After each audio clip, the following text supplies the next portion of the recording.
Hi, Douglas.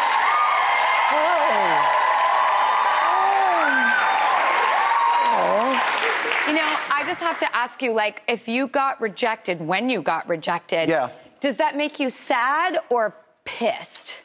No, what I want to say can't be said on morning television. I just said pissed, yeah, so but I don't know if it's like a level above pissed, but I was like, I'll show them by doing 3 Broadway shows. That's right. It's the way to do it. It's the way to do it. To be fair, Josh Groban was in my class, Carnegie Mellon University. Leslie Odom Jr. was in my class. I mean... Rory O'Malley was in my... So it was a very stacked musical theater class. So, like, when they got to me, they're like, one of these things is not like the others. And I understood that. I had to deal with rejection as a kid, which really, like, screwed my head up. Yeah.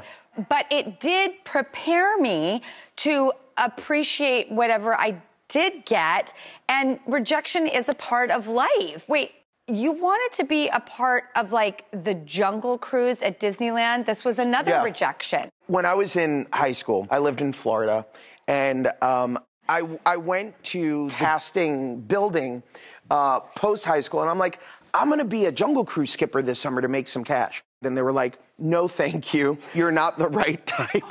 And I was like, okay. But they were like, but we have room in concessions. And I was like, no, thank you.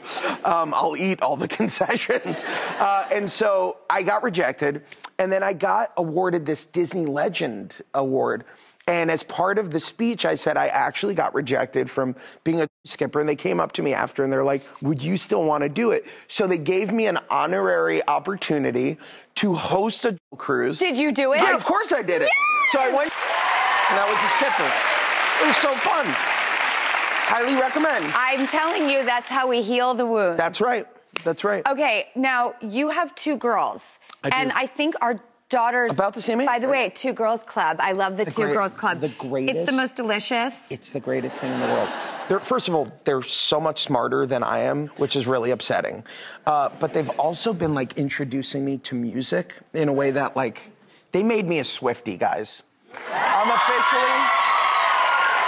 I didn't understand. And they were like, Daddy, sit down. We're going to play you all of Taylor's versions. Yes. We're going to show you what it means to understand the greatest musical composer since Mozart. Yes. And I was like, okay. I thought that was the Beatles, but okay. And guys, she's the real deal. Let me tell you something. She's the real deal.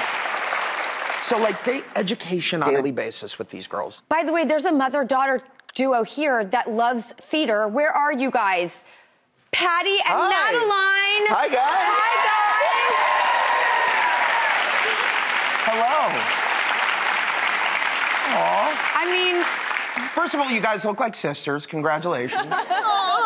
Yeah, you do. Now, I understand that you guys like to go to theater together. Is that correct? Oh, yeah. It's it started when, God, I think I was turning 7, and Mother's Day and my birthday fell on the same day, and we got tickets to Wicked.